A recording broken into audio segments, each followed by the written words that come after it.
सिद्धेभ्यः मोक्षमार्गस्य नेतारं भेतारं कर्म भूव्रता ज्ञातारं विश्वतत्त्वानां वन्दे तद्गुणलब्धये वन्दे तद्गुणलब्धये तत्त्वार्थसूत्रकर्तारं गद्यपेक्षोपलक्षितं वन्दे गणेन्द्रसञ्जातं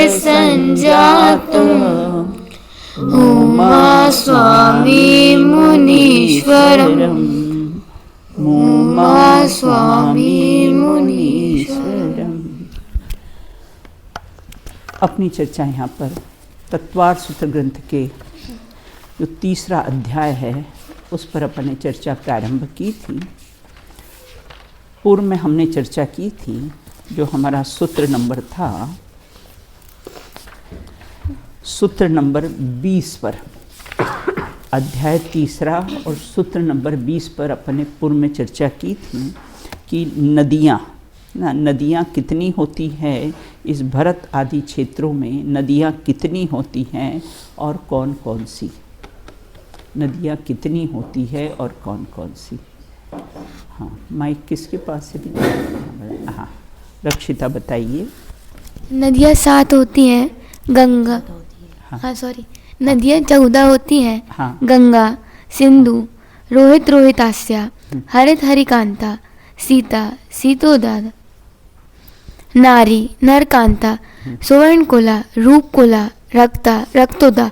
नदियाँ इन भरत क्षेत्रों में इस प्रकार की 14 होती है। क्षेत्रों में कैसी होती है? 14 प्रकार 14 नदियाँ बहती है। बहुत बढ़िया। ये जो नदियाँ होती है ये पूर्व दिशा में कितनी नदियाँ बहती हैं? पूर्व दिशा में कितनी नदियाँ बहती हैं? हाँ, याशिका बताइए। पूर्व में 7 नदियाँ बहती हैं। हाँ, कौन कौन सी 7 नदियाँ? गंगा, रोहित, हरित, सीता, नारी, स्वर्णकुला और रक्ता। हाँ, और बाकी की शेष नदियाँ कौन सी दिशा में बहती हैं और वो कौन सी हैं? बिल्कुल, हाँ बताइए। बाकी की शेष नदियाँ पश्चिम दिशा में बहती हैं। उनके नाम कुछ इस प्रकार हैं: सिंधु, रोहिताश्य, हरिकांता, सीतोदा, नरकांता, रूपकुला, रक्तोदा। बहुत बढ़िया, बिल्कुल। इन गंगा, सिंधु आदि नदियों की कोई सहायक नदियाँ भी हैं? अगर है तो कितनी हैं?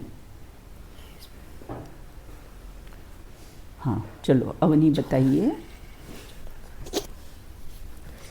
गंगा और सिंधु आदि नदियों की 14,000 नदियां हैं। क्या सभी भरत आदि क्षेत्रों का या सभी क्षेत्रों का विस्तार क्या समान होता है? हाँ, मोक्षी। नहीं, सभी क्षेत्रों का विस्तार समान नहीं होता है। जैसे जैसे भारत से क्षेत्र आगे बढ़ते जाते हैं तो उनका विस्तार दूना होता जाता है। हाँ। विदेह क्षेत्र तक, और उसके बाद उससे आधा होता जाता है। बहुत बढ़िया। अपना भरत क्षेत्र का विस्तार कितना है? भरत क्षेत्र का विस्तार 526 सही बटे 6/19 योजन है। हाँ, बहुत बढ़िया। आज अपन चर्चा यहाँ पर करेंगे 27वें सूत्र पर अपनी चर्चा प्रारंभ करेंगे, जिसमें उत्सर्पणी, अवसर्पणी अर्थात काल परिवर्तन क्या होता है। आपने देखा ना 5 प्रकार के परावर्तन देखे होंगे ना, द्रव्य, क्षेत्र, काल और भाव। उसमें जो काल परावर्तन है उस पर अपन आज चर्चा करेंगे। चलिए पहले सूत्र पढ़ते हैं अपन। भरते रावतयोर वृद्धि हास्यो,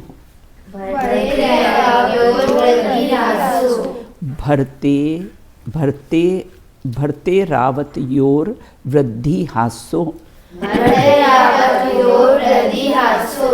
षट समयाभ्याम मुत्सर्पणी व सर्पणीभ्याम मुत्सर्पणी व सर्पणीभ्याम। फिर से पढ़ते कंटिन्यू में। हाँ,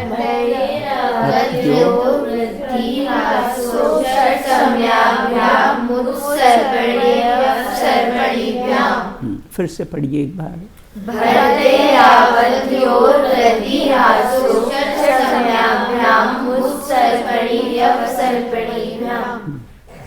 चलो पढ़ो।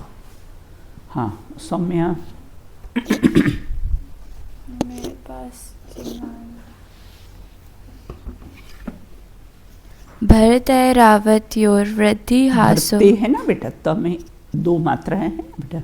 भरते रावत योर, इसकी जो व पे जो ऊपर र फुटा है ना तो वो इधर आ जाएगा योर, फिर वृद्धि हासो। चलिए पढ़िए फिर से। भरते रावत्योर वृद्धि हासो षट समयाभ्या यहाँ रुकना है बेटा। षट समयाभ्य मुत्सर्पणी व सर्पणीभ्याम। मुत्सर्पणीय वत्सर्पणीभ्याम। हाँ फिर से एक बार पढ़ोगे। भरते रावत्योर वृद्धि हासो षट समयाभ्य मुत्सर्पणीय वसर्पणीभ्याम। मुत है ना, मुत्सर्पणी व सर्पणीभ्याम। मुत्सर्पणी व सर्पणीभ्याम। हाँ चलो आशी पढ़िए। भरते रावत्यो वृद्धि हासो षट समयाभ्या मुत्सर्पणीय व सर्पणीभ्याम। चलो हाँ विधि पढ़िए। भरते रावत्यो वृद्धि हासो षट समयाम मुत्सर्पणी अपसर्पणीभ्याम। चलिए अब अर्थ उसका, पहले तो उसका संधि विच्छेद देख लेते हैं कि कहाँ कहाँ पर उसका संधि विच्छेद हुआ है। देखो भरत है ना, भरत है ना, भरत में त में एक ही मात्रा है तो क्या हो जाएगा ए बन जाता ना। तो ऐरावत मतलब भरत और ऐरावत। अपन ने उसमें मैप में आपको याद है ना, नीचे भरत है और ऊपर कैसा है ऐरावत क्षेत्र है। ऐसा भरत और ऐरावत में उत्तर और दक्षिण में है ना क्या है, भरत। दक्षिण में भरत है, उत्तर में ऐरावत क्षेत्र है धनुष के आकार का। तो भरत ऐरावत मतलब 7 क्षेत्र होते हैं, उसमें मात्र भरत और ऐरावत क्षेत्र में ही क्या वृद्धि मतलब बढ़ना, हास्य मतलब घटना उसमें होता है। तो बोले किसके कारण, तो बोले षट समयाभ्याम 6 समय होते हैं। 1 2 3 4 5 6 समय है ना, ये 6 समय होते हैं। ये कैसे हैं अवसर्पणी के बेटा, ये बीच में लाइन गई हुई ना, ये लाइन गई हुई ना, तो 6 इधर आ गए 6 इधर आ गए। तो कैसे हैं उत्सर्पणी के, ये अवसर्पणी का, अवसर्पणी का पहला काल, दूसरा काल, तीसरा काल, चौथा काल, 5वां काल और 6ठा काल। ये कौन सा है अवसर्पणी का। अभी वर्तमान में कौन सा काल चल रहा है, हुंडा अवसर्पणी ना। और बाकी के 6 काल है वो उत्सर्पणी के, पहला, दूसरा, तीसरा, चौथा, 5वां और 6ठा ना।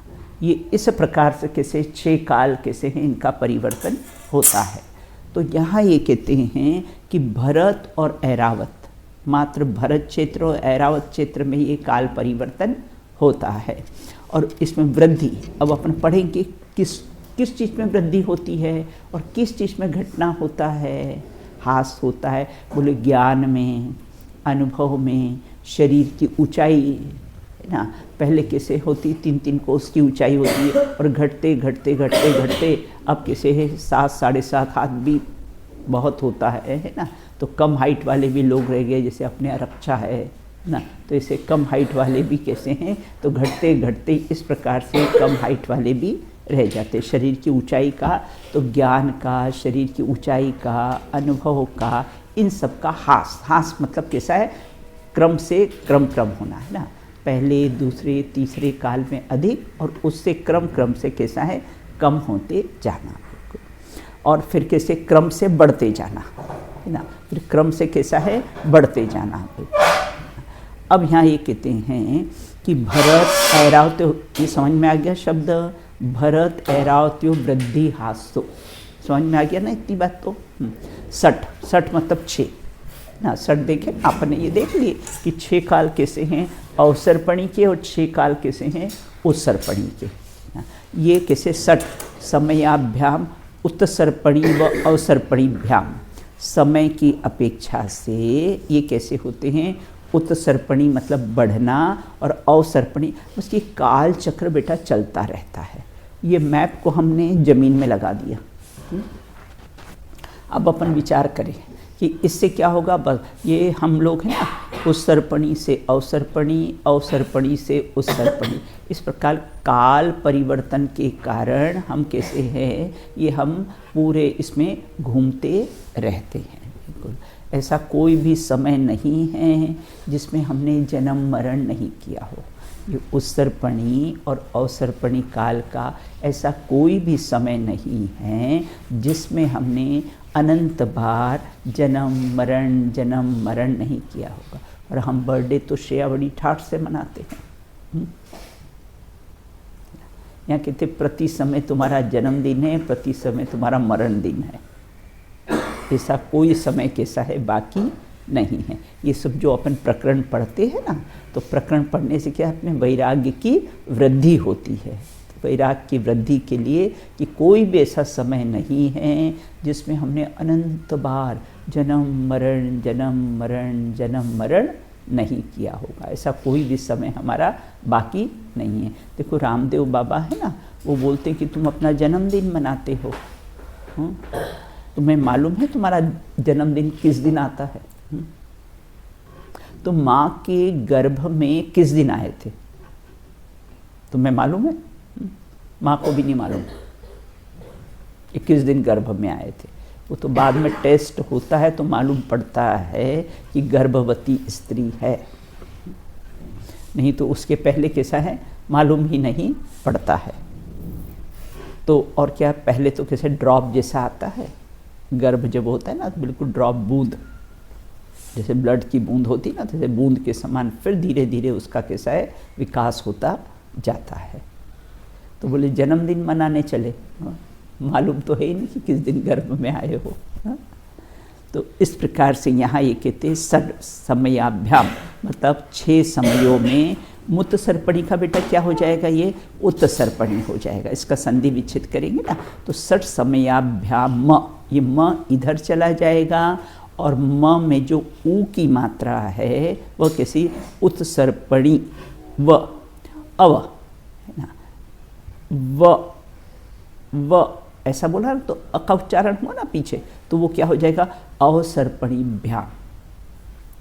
फिर से मैं पढ़ती हूँ, भरते रावतयोर वृद्धि हासो षट समयाभ्याम मुत्सर्पणी व सर्पणीभ्याम। तो इसका संधि विच्छेद करेंगे तो अवसर्पणी हो जाएगा, और यहाँ पर संधि विच्छेद करेंगे तो मुत लिखा है ना, तो मुत का अर्थ कैसा है उत हो जाएगा, उत्सर्पणी हो जाएगा। अब यहाँ ये कहते हैं कि भरत ऐरावत क्षेत्रों में उत्सर्पणी अवसर्पणी के 6 समयों की अपेक्षा से क्या होता है वृद्धि और हास, मतलब वृद्धि मतलब बढ़ना, हास मतलब घटना।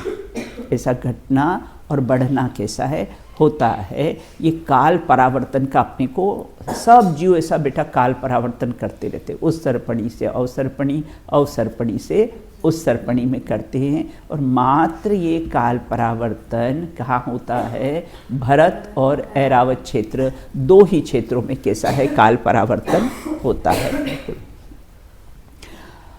अब क्या भरत ऐरावत क्षेत्र में मनुष्य का अनुभव आयु एक समान रहते हैं, भरत और ऐरावत क्षेत्रों में उत्सर्पणी मतलब विकास का काल, मतलब बढ़ता हुआ काल ना, और अवसर्पणी मतलब घटने की प्रक्रिया, कि और कैसा है बढ़ता और कैसा है घटता रहता है। भरत और ऐरावत क्षेत्रों में वृद्धि और ह्रास, इधर उपयोग लगाओ तो उधर उपयोग नहीं जाएगा, उधर उपयोग लगाओगे तो निरंतर चलता रहेगा। भरत और ऐरावत क्षेत्रों में वृद्धि और ह्रास किसका होता है? भरत और ऐरावत क्षेत्रों में रहने वाले, खड़े हो जाओ, खड़े हो जाओ, फिर नहीं आई खांसी, खड़े हो जाओ, हाँ खड़े हो जाओ। भरत और ऐरावत क्षेत्रों में वृद्धि और ह्रास किसका होता है? भरत और ऐरावत क्षेत्रों में रहने वाले सभी जीवों के आयु, देखो किस किस का होता है ना, बढ़ना किसका होता है भूमि, हाँ आयु है ना, आयु का बढ़ना होता है। पहले दूसरे काल में आयु बहुत अधिक थी, चौथे पांचवें छठे काल में आयु कैसी, मात्र बेटा 20 वर्ष की आयु, घटते घटते मात्र 20 वर्ष की कैसी है आयु रह जाएगी। 15 वर्ष से शुरू होगी और 20 वर्ष तक कैसा है आयु, इतनी घटते घटते आयु कैसी है, इनका ह्रास मतलब उसका घटना। तो यहाँ ये कहते हैं कि भरत और ऐरावत क्षेत्र में रहने वाले जीवों की आयु, अनुभव, पंचेंद्रिय विषय भोग की सामग्री भी बेटा घटती जाती है। पहला दूसरा तीसरा काल भोग भूमि का काल है, तो उसमें तो कैसा है सब सामग्री बहुत मिलती ही है। और शरीर की ऊंचाई भी है ना घटते घटते कम होती जाती है। और प्रमाण वृद्धि और ह्रास के साथ होता है। अनुभव, आयु और प्रमाण का क्या अर्थ है ना? सुख दुख के उपयोग को अनुभव कहते हैं, जीवित काल के प्रमाण को आयु कहते हैं, शरीर की ऊंचाई हाइट है ना उसको प्रमाण कहते हैं। वृद्धि ह्रास किस निमित्त से होता है? ये घटना और बढ़ना किसके कारण से होता है? तो बोले उत्सर्पणी और अवसर्पणी काल के है ना। उत्सर्पणी में कैसा है बढ़ते रहते हैं है ना, ये उत्सर्पणी में कैसे हैं बढ़ते हुए रहते हैं, और अवसर्पणी में कैसा है ये घटते हुए काल रहते हैं। तो क्या घटता है? बोले ज्ञान, शरीर की ऊंचाई, अनुभव, पंचेंद्रिय के विषय भोग क्रमशः कैसे हैं घटते रहते हैं। और हाँ, उत्सर्पणी और अवसर्पणी दोनों कालों के निमित्त से वृद्धि और ह्रास होता है। जानते हो जब ये अवसर्पणी काल कैसा होता है? जब इसमें ये जो छठा काल आएगा बेटा, ये छठा काल आएगा ना, ये छठा काल आएगा जब इसमें प्रलय आएगा, ये छठा काल आएगा ना तो प्रलय आएगा ना। प्रलय आने पर धरती 1 योजन बेटा नीचे चली जाती है। प्रलय काल में धरती कैसी है 1 योजन कैसी है नीचे चली जाती, तब वहाँ कैसा है वो स्वस्तिक और ओम दिखाई देते। मैंने बोला था ना आपको, जहाँ स्वस्तिक हो वो हीरे का स्वस्तिक होता है, तो जहाँ स्वस्तिक होता है वहाँ निर्वाण भूमि मतलब शिखर जी, और जहाँ जन्म होता है वहाँ बेटा नीचे ओम बना हुआ होता है। वह कैसा होता है? ओम बना हुआ होता है। तो वहाँ पर क्या होता है? वह वहाँ की कैसी है जन्म स्थान होता है। तीर्थंकरों का जन्म स्थान कैसा है होता है। हाँ फौरन आना। तो इस प्रकार से 1 लाख योजन है ना, देखो, और ये 1 लाख योजन का जम्बूद्वीप है ना बेटा, इसमें मात्र 238 योजन भरत क्षेत्र और 238 योजन ऐरावत क्षेत्र, नीचे भरत क्षेत्र ऊपर ऐरावत क्षेत्र है। तो 1 लाख योजन का जो जम्बू द्वीप है उसमें मात्र 238 योजन भरत क्षेत्र में और 238 योजन का क्षेत्र में ही प्रलय आता है। बाकी सब कैसे हैं मतलब पूरे उसमें बिंदु बराबर ही प्रलय आता है ना, बाकी में बेटा प्रलय भूमि आता ही नहीं है।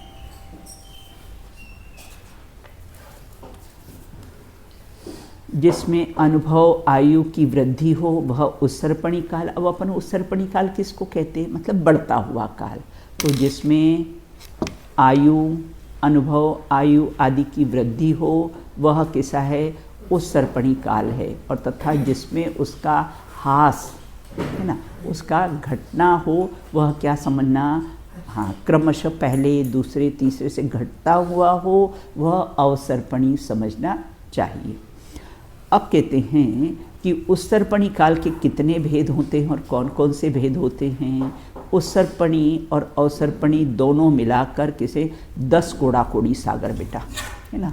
10 कोड़ा कोड़ी सागर का ये अवसर्पणी काल और 10 कोड़ा कोड़ी सागर का कैसा है उत्सर्पणी का, मतलब 20 कोड़ा कोड़ी सागर का, इसको बोलते एक कल्प काल बोलते हैं। दोनों को मिलाकर, है ना, 10 कोड़ा कोड़ी सागर का उत्सर्पणी और 10 कोड़ा कोड़ी सागर का कैसा है अवसर्पणी, और दोनों को मिलाकर क्या कहते हैं 20 कोड़ा कोड़ी सागर को एक कल्प काल कहते हैं।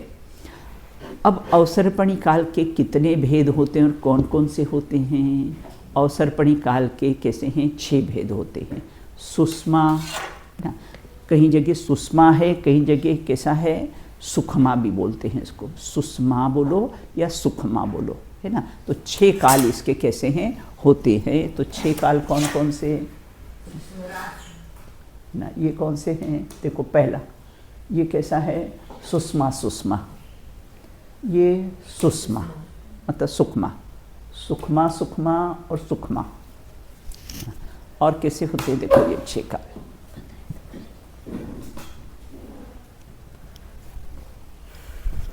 ये जो 6 काल होते हैं ना, ये अवसर्पणी के 6 काल होते हैं। तो ये पहला काल ये कैसा है सुषमा, सुषमा, सुषमा सुषमा कहो या सुखमा सुखमा कहो। ये कितना होता है 4 कोड़ा कोड़ी सागरोपम, मतलब 4 कोड़ा कोड़ी से कुछ अधिक। देखो इसमें 256 हड्डियाँ होती, पृष्ठभाग में 256 हड्डियाँ होती है। और ये कल्प से 3 भोग भूमि है ना, पहला दूसरा और तीसरा काल, ये कैसे हैं भोग भूमि के काल है। तो ये कैसी है उत्तम भोग भूमि, जुगलिया, इसमें कैसे पैदा होते हैं जुगलिया प्राप्त होते हैं। मतलब कैसे होते हैं, जब भी जन्म होगा वो ट्विंस ही होगा, युगल से ही, और एक लड़का और एक लड़की ऐसे ही, और फिर बाद में यही पति पत्नी बन जाते हैं। और जैसे न माता पिता बालक का मुंह देखते हैं, न बालक कैसे हैं माता पिता का मुंह देखते हैं। खड़े हो जाओ, खड़े हो जाओ। और इसमें सम्यक की प्राप्ति कितनी होती है? सम्यक की प्राप्ति 21 दिन में, जैसे ही जन्म लिया बेटा 21 दिन में जो सम्यक की प्राप्ति कर सकता है। और किसी उत्तम भोग भूमि, उत्कृष्ट ऊंचाई 3 कोस, 3 कोस मतलब समझो 3 मील ऐसा समझ लो आपकी। और कि उत्कृष्ट आयु किसे 3 पल्योपम। आहार कितने दिन में होता है 3, आहार 3 दिन में एक बार बैर के बराबर आहार होता है। जो उत्तम वो अपन उसमें देखा था ना, देव कुरु और उत्तर कुरु जो गजदंत के आकार की है ना, मैप में आप ध्यान रखो ना, वो जम्बूद्वीप का जो अपन ने मैप देखा था ना, तो उसमें कैसे है वो देव अपने इसमें थी, विदेह क्षेत्र के बीच में थी देवकुरु और उत्तर कुरु, जो कैसी उत्तम भोग भूमि है। तो उसमें आहार कैसे 3 दिन में बेर बराबर है ना। अब दूसरा काल सुषमा काल, नाम क्या है सुषमा काल। पहला सुषमा सुषमा, इसको सुखमा सुखमा भी कहते हैं। दूसरा है सुषमा काल। देखो अब ये कैसे 3 कोड़ा कोड़ी सागरोपम, ये 4 कोड़ा कोड़ी का था, ये 3 कोड़ा कोड़ी सागरोपम घटता जाता है ना। आपने देखना वृद्धि और हास, हास मतलब कैसा है घटता जाता है। तो देखो आयु भी कैसी है घटती जाती है। इसमें भी कैसे कल्पवृक्ष होते हैं, ट्विंस पैदा होते हैं। इसमें 21 दिन में सम्यक दर्शन प्राप्त कर सकता है, और इसमें कैसा है 35 दिन में सम्यक प्राप्त कर सकता है। इसमें 256 हड्डियाँ होती है, इसमें उसकी आदि के 128 होती है। और ये उत्कृष्ट ऊंचाई 2 कोस है ना, और उत्कृष्ट आयु 2 पल्योपम की। आहार 2 दिन में कैसे हैं, 2 दिन के बाद कैसा है वह आहार बहेड़ा बराबर। यहाँ कैसा है कम होता है, आहार कैसा है ज़्यादा होता है, ये बहेड़ा बराबर आहार। अब तीसरी भूमि कौन सी है, ये तीनों भूमि बेटा भोग भूमियाँ हैं, 3 भूमियाँ है ना, बाकी कर्म भूमि और कैसी है भोग भूमि। तो ये भोग भूमि सुषमा सुषमा काल है ना।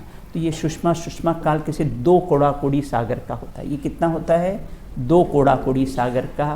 पृष्ठभाग में हड्डियाँ 64 होती है, अंत में सब इसके कुलकर होते हैं। और सम्यक तो प्राप्ति 49 डेज में, 49 डेज में कैसी है सम्यक की प्राप्ति होती है, और उत्कृष्ट ऊंचाई 1 कोस की होती है, उत्कृष्ट आयु कैसे 3 पल्योपम की, और आहार कैसा है 1 दिन में आंवले के बराबर आहार होता है, मतलब बढ़ता जाता है। बोलो बेटा।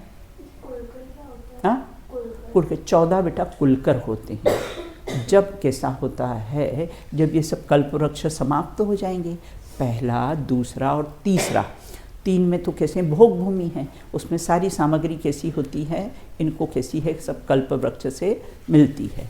उसके बाद में क्या होता है, धीरे धीरे जब चौथा काल आता है ना, जब कर्म भूमि प्रारंभ होती है, तो उसमें कैसे हैं 14। फिर अब लोगों को ऐसा लगता है सब कल्पवृक्ष समाप्त हो गए, अब कैसे खाएंगे, कैसा भोजन करेंगे, कहाँ से वस्त्र लाएंगे। सूर्य चंद्रमा बेटा उस समय दिखते नहीं थे पहला, दूसरा और तीसरी भोग भूमि में, क्योंकि इनकी जो अपने लाइटिंग होती ना ज्योतिरांग की, इतनी चमक होती है कि सूर्य चंद्र दिखाई नहीं देते। फिर उसके बाद क्या होता है, सूर्य चंद्र दिखाई देते तो लोग डरने लगते, अरे ये क्या आ गया। फिर ये जो कुलकर होते ना बेटा, ये सब समझाते हैं उनको, है ना। तो ये कुलकर, जो 14 कुलकर की भी अपन चर्चा करेंगे बाद में। और उसके बाद अब कैसा ये कर्म भूमि प्रारंभ, पहला, दूसरा और तीसरा काल कैसा है, भोग भूमि का काल है, और उसके बाद ये चौथा काल है, अब कर्म भूमि का काल आ गया। तो चौथा काल में क्या होता है, ये कर्म भूमि है, और इसमें तीर्थंकर आदि महापुरुष होते, कर्म भूमि में होते, भोग भूमि में से तो मोक्ष जा सकते नहीं हैं। और उस देखो ये कृषि वगैरह कर रहे हैं ना, पृष्ठ भाग में 48 हड्डियाँ होती है, उत्कृष्ट ऊंचाई 525 धनुष की, किसकी थी, बाहुबली की, बाहुबली की 525 धनुष की, और उत्कृष्ट आयु कैसे 1 कोटि प्रमाण, और आहार कैसा है प्रतिदिन, इसमें कैसे प्रतिदिन आहार लेते, और उत्कृष्ट आयु कितनी थी 1 कोटि प्रमाण। अपने है ना श्रीमंदर भगवान की जो आयु है ना, वो कैसे 1 करोड़ प्रमाण है, इतनी है बिल्कुल। और इनकी भी थी, आदिनाथ भगवान की भी थी आयु। तो ये हो गया अपना कैसा है चौथा काल। अब ये पंचम काल जहाँ पर अपन हैं, ये कौन सा है, पंचम काल है ना। ये 21,000 वर्ष का होता है ना। ये 42,000 वर्ष का होता है, ये 21,000 वर्ष का। अब ये अपन ने कौन सा निर्वाण महोत्सव मनाया, अभी भगवान का बना 2550 के 51वां भी मनाया ना अपन ने, बिल्कुल। अभी ये जो पंचम काल है 21,000 वर्ष का है बेटा। इसके बीच में तो हम कहीं बार जन्म मरण कर लेंगे। तो ये 21,000 वर्ष का है, और इसमें जैसे सब 80 सब होता है ना, व्यापार भी होता है, कृषि भी होती, वर्तमान में अपन देख रहे हैं ना, तो ये सब होता है। और उत्कृष्ट ऊंचाई 7 हाथ की, और आयु 120 वर्ष, और आहार अनियमित, और डॉमेट्री में गए और अलमेरा में से निकाला और खा लिया, और अलमेरा में से निकाला और खा लिया, कोई नियम उसका है ही नहीं है, अनियमित। पेट को रेस्ट नहीं दोगे तो पेट खराब होगा। एक बार भोजन करने के बाद कम से कम 4 घंटे का उसको रेस्ट मिलना चाहिए, तो कभी पेट खराब नहीं होगा। तो इस प्रकार अनियमित है, देख ही रहे वर्तमान में। अब ये कैसा है अपना, ये चौथा काल है, ये पंचम काल है ना, ये पंचम काल दुखमा काल ना। ये कौन सा है, चौथा काल है। ये पहला, दूसरा, तीसरा काल है ना। इसमें भी कैसा है, अभी जो वर्तमान में है ना दुखमा काल, इसमें भी 80 कृषि होती है बेटा, है ना। जो अपने पैसा कमाते हैं तो व्यापार वगैरह कृषि करके कमाते। उत्कृष्ट आयु कितनी होती है, इसमें भी 7 हाथ, और आयु कैसी होती 120 वर्ष, अनियमित आहार। अब कैसे हैं ये बेटा छठा काल। इसके बाद कौन सा आएगा, छठा काल आएगा, और ये कैसे 21,000 वर्ष का है ना। ये 21,000 वर्ष का है। अभी कैसा है, इतने 2550 अपन ने मनाया था, 51वां मनाया था। अब ये छठा काल, इसके बाद बेटा छठा काल आएगा, वो कैसे दुष्मा, तो ये छठा काल आएगा। ये भी कैसा है, 21,000 वर्ष का है। ये भी कितना है, 21,000 वर्ष का है। उत्कृष्ट ऊंचाई कितनी होगी, 3 हाथ की। घटते जाएगा ना, अवसर्पणी काल है ना, तो कैसा है, घटते जाएगा। तो उत्कृष्ट आयु की उत्कृष्ट ऊंचाई कितनी, 3 हाथ की। आयु मात्र 20 वर्ष। आयु कितनी होगी, मात्र कैसी है, 20 वर्ष होगी। और अंत में कैसा है, सब कैसा है, प्रलय हो जाएगा। जब प्रलय आएगा ना, 7-7 दिन तक अभी अपन चर्चा करेंगे। इस प्रकार से ये तो कैसा हुआ, अवसर्पणी के 6 काल ना। अब यहाँ कहते उत्सर्पणी के 6 काल। अब उत्सर्पणी, ये दुखमा सुखमा, ये भी कर्म भूमि है। 3 कर्म भूमि है और 3 कैसी है, भोग भूमियाँ। पहला, दूसरा, तीसरा काल बेटा भोग भूमि का होता है। अब यहाँ तो ये 3 कर्म भूमियाँ हैं, इसके बाद फिर ये 3 कैसी है, वो भोग भूमि प्रारंभ होगी। हाँ बताओ बेटा, क्या प्रश्न है आपका?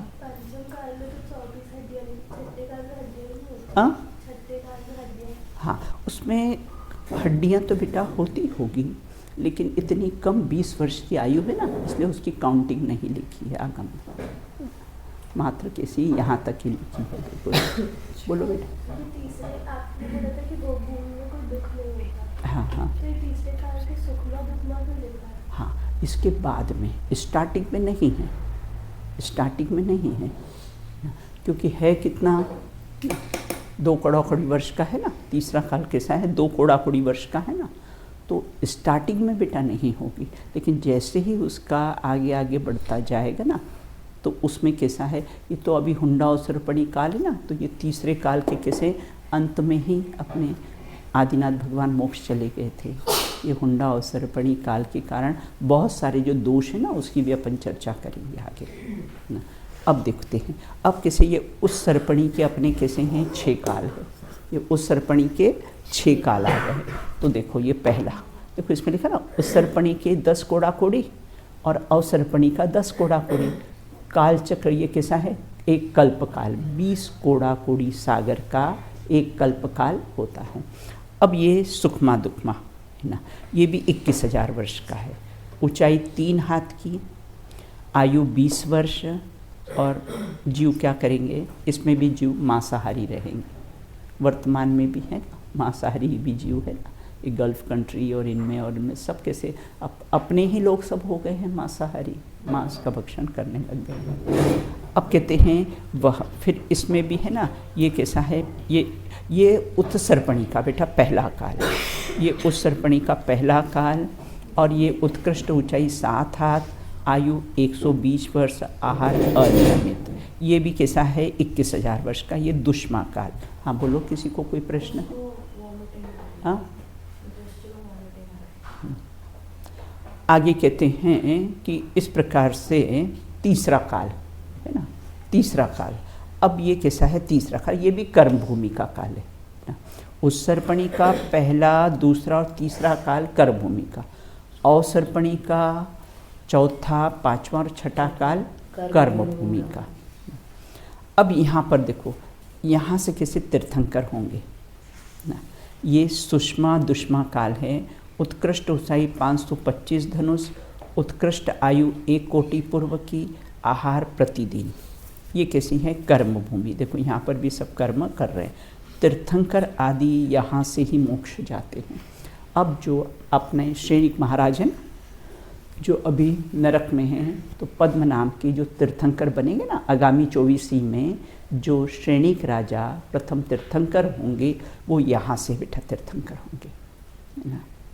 अभी कैसे हैं, पंचम काल है उनका, नरक में है अभी। और फिर उतना सब करके फिर जब यहाँ पर आएंगे और यहाँ से फिर कैसे हैं, मोक्ष जाएंगे।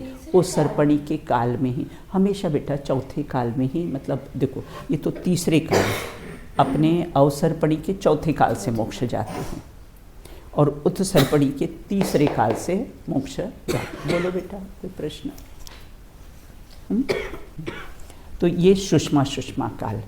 अब कैसा है, अब भोग भूमि के काल, उत्सर्पणी के भोग भूमि का कैसा है, ये चौथा काल। ये 2 कोड़ा-कोड़ी सागर का, वही सम्यक की प्राप्त पात्रता 49 डेज बाद, और पृष्ठभूमि में हड्डियाँ 64 कल्पवृक्ष होते हैं ना। और कैसे होते हैं ये? उत्कृष्ट ऊंचाई 1 कोस की और उत्कृष्ट आयु 1 पल्योपम की, आहार 1 दिन में आंवले के बराबर। जो उसमें होता है ना, जो उत्सर्पणी में होता है तीसरे काल में, वही बेटा इसमें होता है। अब कैसा है ये? उत्सर्पणी का पंचम काल, ये चौथा काल और ये पंचम काल उत्सर्पणी का। ये भी भोग भूमि का काल है। तो 3 कोड़ा कोड़ी सागरोपम, पृष्ठ में 128 पृष्ठ, सम्यक पात्रता 35 दिन में। इसमें भी सब कैसे होते हैं? जुगलिया पैदा होते हैं, कल्पवृक्ष से सारी सामग्री प्राप्त होती है। अब ये कहते हैं छठा काल। इसका कौन सा है? छठा काल किसका? उत्सर्पणी का।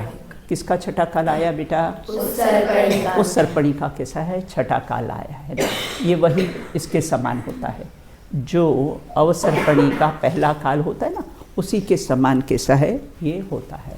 तो ये सुषमा काल, 4 कोड़ा कोड़ी सागर का।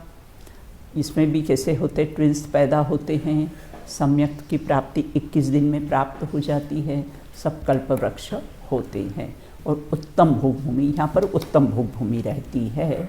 उत्कृष्ट ऊंचाई 3 कोस की, उत्कृष्ट आयु 3 पल्योपम की, आहार 3 दिन में 1 बार कैसा है? आहार होता है।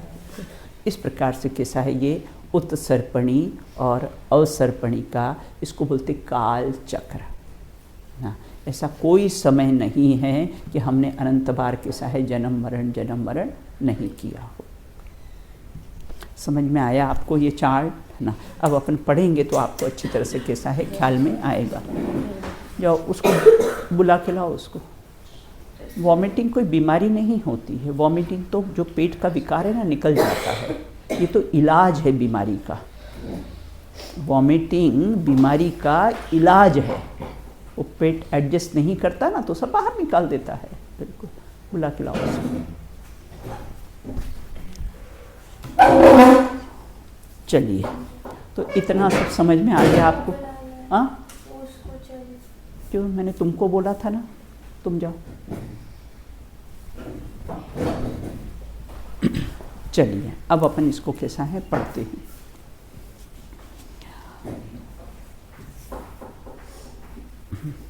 क्वेश्चन नंबर 6 है अपना।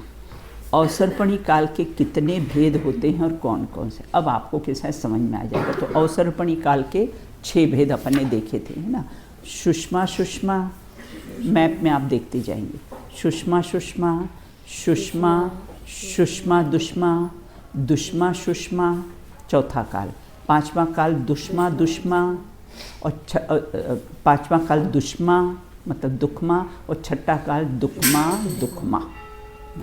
अब उत्सर्पणी काल के कितने भेद होते? जितने अवसर्पणी के हैं उतने उत्सर्पणी के ही हैं।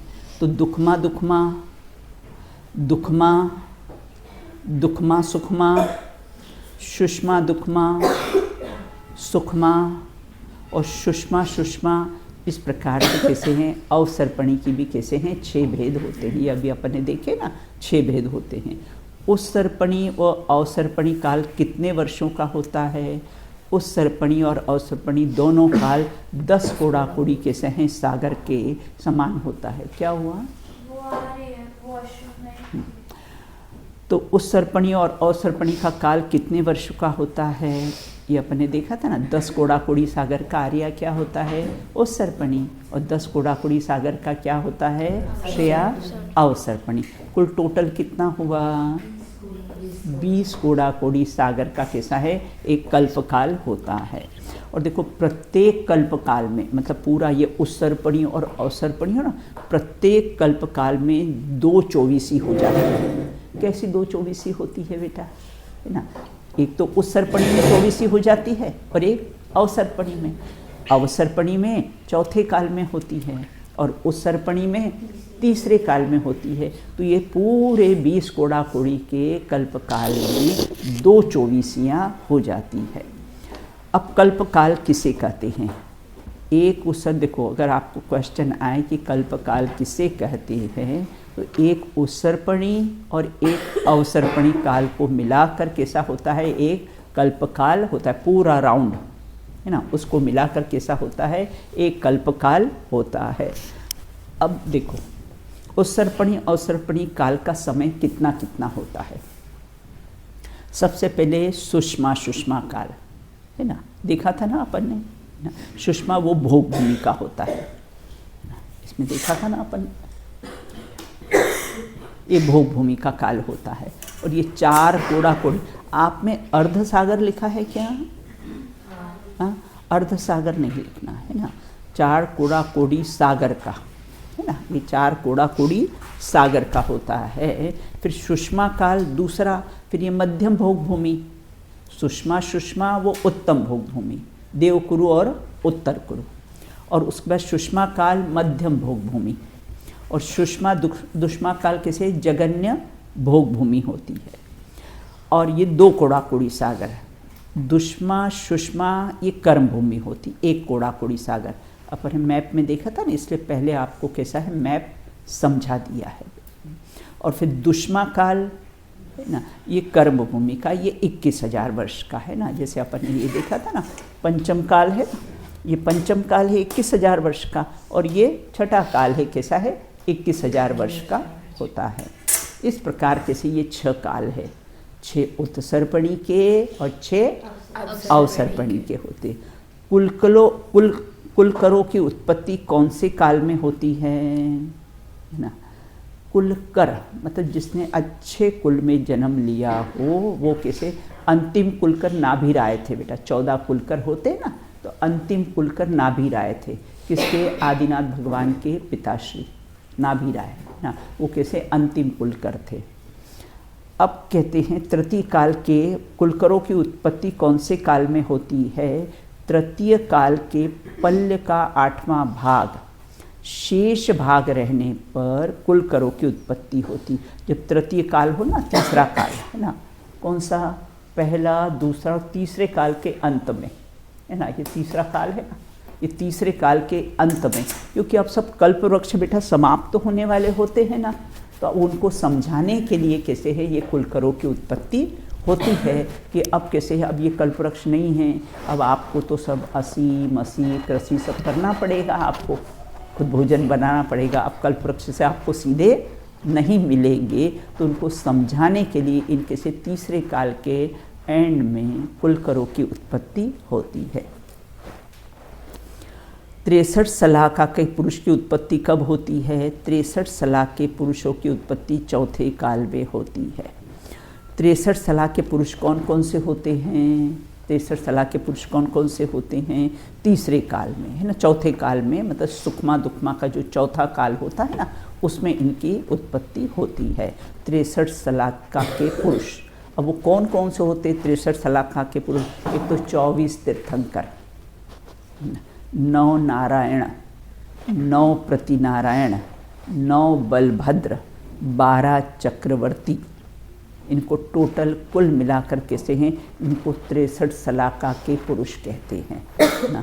कौन से 24 तीर्थंकर है ना, 9 नारायण, 9 प्रतिनारायण, 9 बलभद्र, 12 चक्रवर्ती, और कैसे हैं ये 63 सलाका के पुरुष ये कहलाते हैं। इनकी उत्पत्ति चौथे काल में ही क्यों होती है, क्या कारण है कि इनकी उत्पत्ति चौथे काल में होती है। इनकी उत्पत्ति चौथे काल में होती क्योंकि इस काल से ही, कहाँ से बेटा पर मोक्ष जा सकते हैं, चौथे काल से ही जा सकते हैं ना। अभी पंचम काल है, यहाँ से मोक्ष का द्वार बंद, यहाँ से मोक्ष जा नहीं सकते, लेकिन मनुष्य पर्याय है, ये मोक्ष का जंक्शन है। क्या कहा, जो मनुष्य पर्याय है वो मोक्ष का जंक्शन है। जब जब भी मोक्ष होगा इस मनुष्य पर्याय से ही होगा है ना, अन्य कोई भी पर्याय से, देव नरक तिरेज किसी भी पर्याय से मोक्ष जा सकते नहीं हैं। तो इनकी उत्पत्ति, क्योंकि इस काल में मुक्ति का द्वार कैसा है, खुला रहता है। देखो पूर्व कितना होता है, पूर्व की संख्या आप लोग को मालूम है, नोट कर लेना, 70 लाख, एक पूर्व है ना। आदिनाथ भगवान की आयु कितनी थी बेटा, 84 लाख पूर्व, 84, 84 लाख पूर्व, बैठ जाओ, 84 लाख कैसे हैं पूर्व है।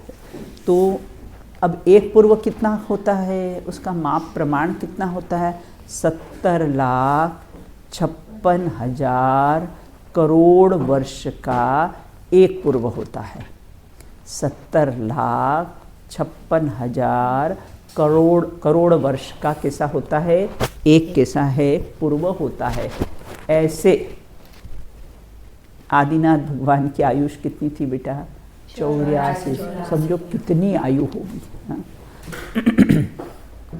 और मलेच्छ खंड में कौन सा काल चल रहा है, अभी वर्तमान में अपने 5 मलेच्छ देखे थे ना, 5 मलेच्छ देखे थे ना बेटा मैप में, एक बीच में आर्यखंड और बाकी 5 मलेच्छ।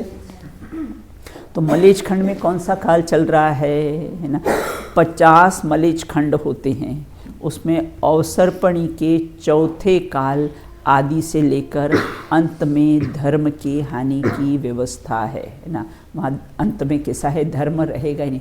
मलेच्छ खंड में कैसा है, धर्म कर्म तो रहता है लेकिन धर्म नहीं रहता है, इसलिए उसको क्या कह देते हैं बेटा, मलेच्छ खंड कह देते हैं। मुक्ति का द्वार यहाँ से खुला रहता है, पंचम काल में मुक्ति नहीं हो सकती है, इसलिए कैसा है, यह काल महत्वपूर्ण होता है चौथा काल, क्योंकि वहाँ से मुक्ति के द्वार खुले रहते हैं। वर्तमान में भरत ऐरावत में कौन सा काल चल रहा है, वर्तमान में भरत और ऐरावत में कैसा है, हुंडा अवसर्पणी काल। अवसर्पणी काल तो बेटा चल रहा है, लेकिन कौन सा अवसर्पणी काल, हुंडा अवसर्पणी काल। ये असंख्यात उत्सर्पणी और असंख्यात अवसर्पणी बीत जाने पर बेटा एक बार ये ऐसा निकृष्ट हुंडा अवसर्पणी काल आता है जो वर्तमान में चल रहा है। इसके अनेक प्रभाव कैसे हैं देखने में आते हैं। जैसे तीर्थंकर के यहाँ कभी पुत्री नहीं होती बेटा, लेकिन ब्राह्मी सुंदरी हुई ना, पुत्री हुई ना, कभी पुत्रियाँ नहीं होती है। तीर्थ चक्रवर्ती का कभी मान भंग नहीं होता है। चक्रवर्ती वहाँ प्रशस्ति लिखने के लिए गया लेकिन जगह ही नहीं मिली, तो चक्रवर्ती का मान भंग हुआ। इसके 15-16 पॉइंट्स हैं ये, कि इसमें वर्तमान में हुंडा और सर्पणी काल के क्या क्या प्रभाव होते हैं, उसकी भी चर्चा अपन करेंगे। अब कहते प्रलय काल किसे कहते हैं। हाँ, इस काल में देखो क्या क्या अनहोनी होती है। ये जो हुंडा और सर्पणी काल है ना, क्या क्या अनुभव। हाँ, इस काल में तीसरे काल में ही कुलकर हो जाते हैं, और तीसरे का आदिनाथ भगवान बेटा तीसरे काल के एंड में ही मोक्ष चले गए, जबकि हमेशा कैसे होते हैं, चौथे काल में ही मुक्ति के द्वार खुले रहते हैं। लेकिन ये हुंडा और सर्पणी काल के कारण कैसे तीसरे काल में ही कैसे हैं मोक्ष चले गए हैं वो। और कैसे हैं, तीर्थंकरों पर उपसर्ग होता है ना, पार्श्वनाथ भगवान पर हुआ था ना, ओले सोले पत्थर पानी, तो तीर्थंकरों पर कभी उपसर्ग नहीं होता है, लेकिन इस काल में तीर्थंकरों पर कैसा है उपसर्ग हुआ है। चक्रवर्ती का मान भंग हुआ है, ब्राह्मण वर्ण की व्यवस्था हुई। पहले बेटा सब जैन कुल ही था, सिर्फ एक ही जाति थी जैन। जैसे विदेश क्षेत्र में सिर्फ एक ही है, जैन जाति ही होती, दूसरी कोई जाति नहीं होती। तीर्थंकर सदा विद्यमान रहते हैं ना वहाँ पर। तो अब कैसे फिर आदि अनेक, और अब तो कितने सारे बेटा भूमि धर्म निकल गए है ना, क्रिश्चियन मुसलमान ये वो कितनी जातियाँ कैसी है निकल गई है। अब कहते प्रलय काल में क्या होता है। अब प्रलय काल में क्या क्या होता है उसकी शेष चर्चा बेटा अपन कैसी है बाद में करेंगे, समय अपना हो गया है। नहीं, ये इतना सराहा है, इसको पहले कर लेते हैं तो ये सूत्र अपना पूरा हो जाएगा। अब प्रलय काल कब होता, प्रलय काल किसे कहते हैं। प्रलय काल में पृथ्वी पर चारों तरफ हाहाकार मचता है, घोर विप्लव हो जाता है। विप्लव मतलब कैसा है, बहुत ही कैसा है, अतिवृष्टि अनावृष्टि सब ये होती है। कौन सा काल, ये छठा काल, ये प्रलय काल है ना। ये है 21,000 वर्ष का, लेकिन इसके अंत में क्या होगा, प्रलय आ जाएगा बेटा है ना। वो 7 दिन तक कैसी है, अशुभ वर्षाएं होगी, उसको बोलते हैं प्रलय काल। हाँ बेटा, हाँ विप्लव का मतलब बहुत दुख है ना, विप्लव का अर्थ कैसा है, बहुत दुख होता है। अब प्रलय काल में देखो क्या क्या होता है, कब होता है प्रलय काल, मतलब ये जब प्रलय काल होता है ना बेटा, तो अब क्या बताया था ना अपन ने कि वो विजयार्ध पर्वत, मैप में अपन ने देखा ना विजयार्ध पर्वत पर, तो प्रलय काल में विजयार्ध पर्वत पर जब होता है ना तो 72 जोड़े, 72 जोड़े हस्बैंड वाइफ है ना। ये सौम्या मुझे आपका फेस नहीं दिख रहा है, मुझे आप ऐसे डायरेक्शन में बैठो जिससे मुझे आपका फेस दिखे। तो ये प्रलय काल में क्या होता है, तो 72 जोड़े, 72 जोड़े जो विजयार्ध पर्वत पर, विजयार्ध पर्वत पर की गुफाओं में चले जाते हैं। अब प्रलय काल अपने यहाँ भी बाहर तूफान वगैरह आता है तो बेटा मोक्ष अपन क्या करते हैं, अपने घरों में प्रवेश कर, जैसे हम सड़क पर जा रहे हैं बेटा है ना, और कोई तूफान आया तो जहाँ भी अपने को कोई शेड मिलेगा तो हम कैसे हैं, वहाँ पर प्रवेश कर जाते हैं। ऐसे प्रलय काल में 72 जोड़े और भी बहुत से लोग होते हैं, बहुत से तिरेंच वगैरह भी जो भी आसपास सब होते हैं ना, तो वो कहाँ चले जाते हैं, वो विजयार्ध पर्वत की गुफाओं में जाकर सुरक्षित हो जाते हैं। तो प्रलय काल में चारों ओर हाहाकार मच जाता है, घोर विप्लव हो जाता है ना। कुछ लोग कैसे होते हैं, वो गुफाओं में चले जाते हैं। वहाँ पर बेटा गुफाएं बनी, पर्वत पर, विजयार्ध पर्वत पर गुफाएं बनी हुई है और वहाँ पर जाकर सुरक्षित रह जाते हैं वो वहाँ पर। अब कब होता है, अवसरपणी काल के दुष्मा काल के अंत में। कौन सा बेटा कहाँ होता है, प्रलय काल कब होता है, ये छठे काल में। और छठे काल में जब 21,000 वर्ष का है ये, और 49 डेज कैसे हैं जब शेष रह जाते हैं, उस समय यहाँ पर कैसा होता है, प्रलय काल होता है। अब वो प्रलय काल में क्या होता है, 49 दिन तक बेटा, 7 दिन तक है ना अशुभ वर्षाएं होती है।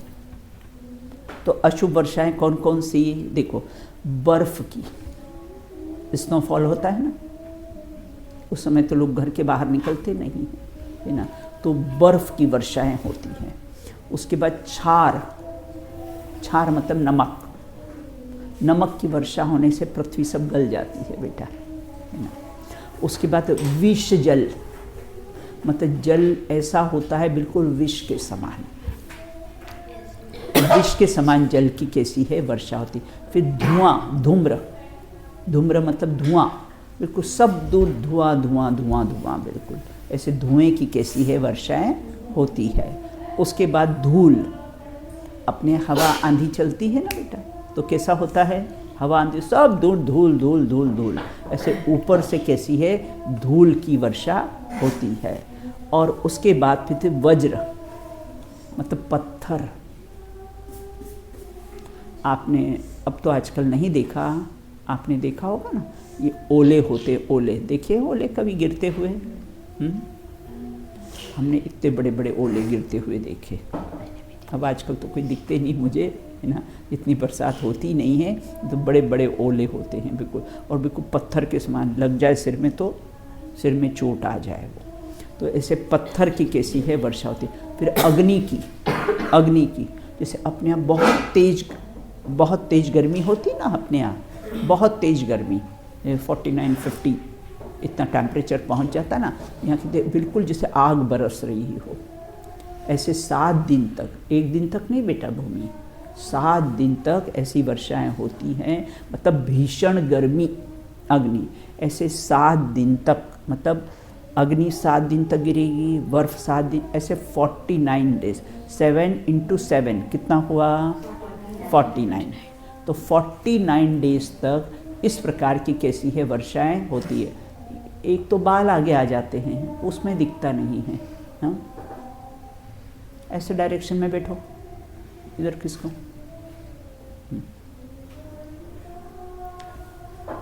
तो इस प्रकार से किसी ये प्रलय काल कब आता है, अवसरपणी काल के जब अंत के समय में है ना 49 डेज जब शेष रहते हैं, तब बेटा प्रलय आएगा ये। और प्रलय आएगा उसमें 49 डेज तक अशुभ वर्षाएं होती है। समझ में आ गया ना। फिर पुनः वापस सृष्टि का प्रारंभ कैसे होगा, क्योंकि प्रलय काल में तो सब समाप्त हो जाता है, धरती एक योजन कैसी है नीचे चली जाती है, तो प्रलय काल में तो कैसा है सब समाप्त हो जाता है। हाँ बोलो बेटा। हाँ ये 7-7 दिन तक लिखा है ना, इसी सीक्वेंस में कैसे 7-7 दिन तक 49 डेज तक इसी क्रम से कैसी है वर्षा होती है। अब कहते पुनः सृष्टि का प्रारंभ कैसे होता है। अब प्रारंभ के 49 दिन पर्यंत रात दिन है ना। अब 49 डेज तक तो कैसी सब अशुभ वर्षा हुई, अब 49 डेज तक सब शुभ वर्षाएं होगी, शुभ वर्षाएं होगी ना। बिल्कुल इधर का बाल बेटा ठीक कर ले, तिरछा देखने लग जाओगी बेटा।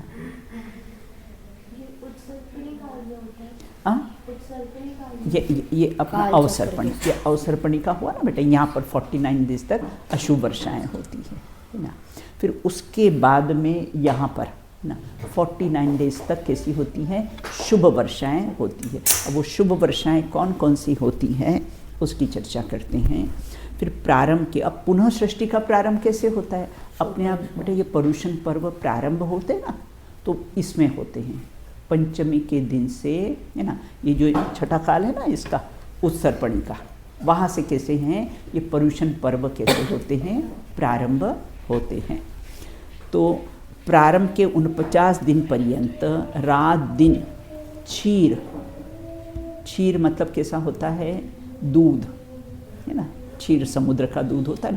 क्षीर पुनः मेघ, फिर 7 दिन तक बेटा सब शुभ वर्षाएं होती हैं।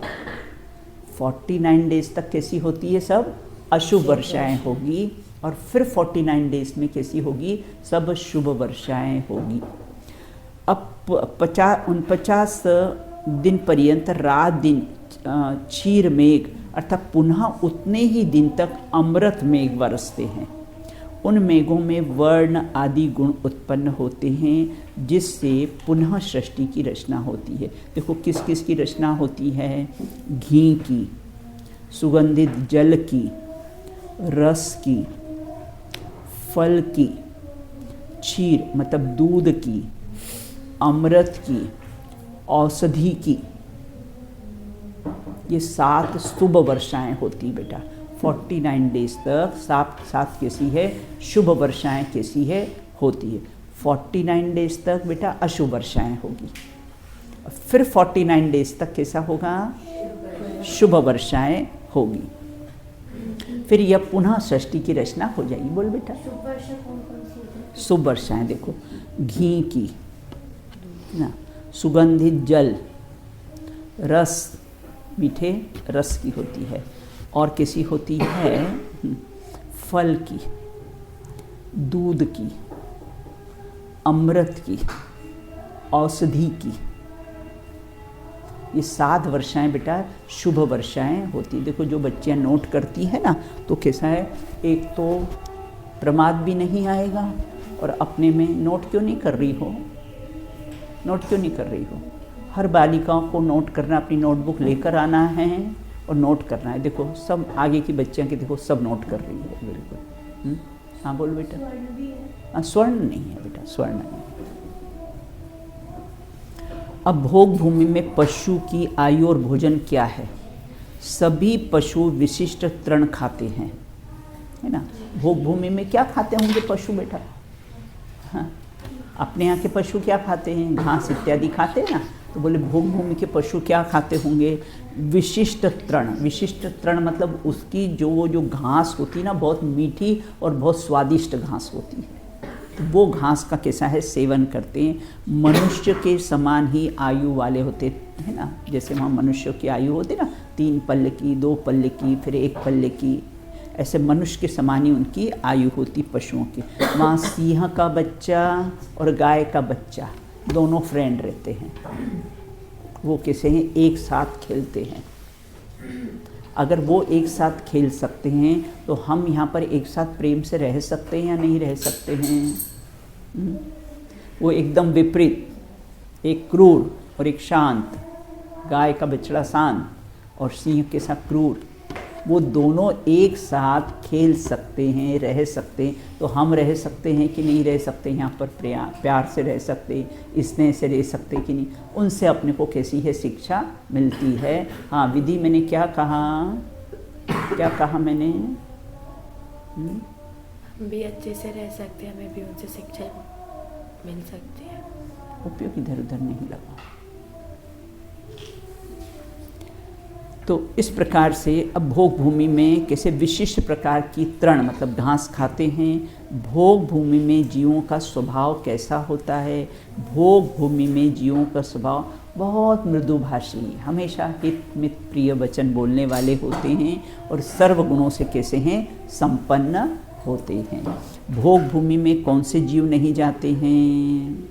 हाँ देखो 30 भोग भूमियाँ हैं, अपन वो चार्ट में बताएंगे। भोग भूमि में देखो जो नपुंसक होगा ना वो कभी भोग भूमि में नहीं जाएगा। मनुष्य, नपुंसक मनुष्य विकलत्रय नहीं होते हैं ना। विकलत्रय मतलब 2 इंद्री से कैसे हैं? 4 इंद्री के जीव, मक्खी मच्छर। वहाँ ये प्रॉब्लम नहीं कि अपने को ये मॉस्किटो नेट लगाना पड़े।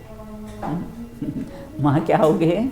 मच्छर 2 इंद्री से 4 इंद्री तक के मच्छर होते हैं। मक्खी मच्छर भौरा ये सब कैसे हैं? वहाँ पर होते नहीं। पंचेंद्रिय पशु होते हैं, पंचेंद्रिय मनुष्य होते हैं। तो भोग भूमि में नपुंसक मनुष्य नपुंसक नहीं होंगे, या तो स्त्री या पुरुष नपुंसक नहीं होंगे। और कैसे विकलत्रय नहीं होते, 2 इंद्री से लेकर 4 इंद्री के जीव वहाँ पर भोग भूमि में नहीं होते हैं। बोलो क्या प्रश्न है बेटा? कौन से? नहीं बेटा, सिंह तो हमेशा संगी ही होता है। सिंह होता है ना। सर्प का जरूर सुना है कि कोई सर्प के साथ संगी होता है, कोई असंगी होता है, लेकिन है ना सिंह तो बेटा संगी ही होते हैं। जैसे गाय बैल भैंस सब संगी पंचेंद्रिय होते हैं, 5 इंद्रिय संगी होते हैं। उपदेश इत्यादि को ग्रहण करने की उनमें शक्ति होती है।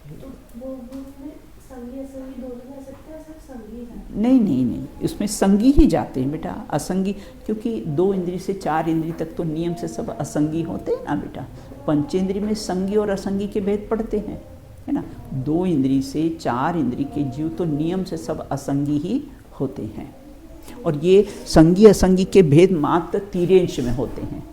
मनुष्य सब संगी, देव सब संगी, नारकी सब संगी होते हैं। मात्र तीरेंच गति में ही संगी और असंगी के भेद पड़ते हैं। इस प्रकार से कैसी है चर्चा हुई है। अब इसकी शेष चर्चा कैसे कुछ कुलकरों की अपने को चर्चा करनी है ना, और कुछ कुलकरों की करेंगे। और ये हुंडा और सरपड़ी काल का दोष का क्या क्या प्रभाव है ना, कुछ ऐसी बातें हैं जो ग्रंथ में नहीं लिखी हुई है, अपन एक्स्ट्रा बताएंगे।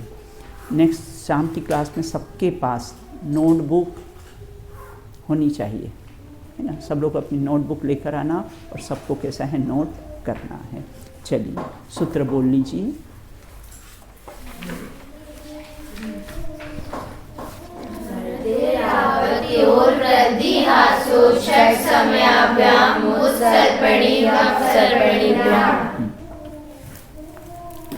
चलिए बोलो, क्या बोलोगे आज? हाँ चलो ये बोलो। अभी मैं फिर तुम्हें कुछ नया बताऊंगी, है ना। कैसे कैसे उपसर्ग हुए, धन्य धन्य वे साधु साहसी, आराधन से नहीं छिगे, उनको निज आदर्श बनाओ, उनमें समता भाव धरू, व्यग्र न हो शोक न हो, चिदानंद रस सहज पियो, चिदानंद रस सहज पियो। चलिए बोले अनंत अनंत सिद्ध परमेश जी भगवंतों की जय हो। नित्य बोने द्वादशांगमयी जिनवाणी माता की जय हो। समस्त वीतरागी संतों की जय हो। तत्वाद सूत्र जी नामक महान ग्रंथ की जय हो। आचार्य गृद्धविच उमा स्वामी देव की जय हो। अंतिम शासन नायक महावीर भगवान की जय हो। अहिंसा परमो जैन धर्म की जय हो। एक साथ बोलिए जय जिनेंद्र जय।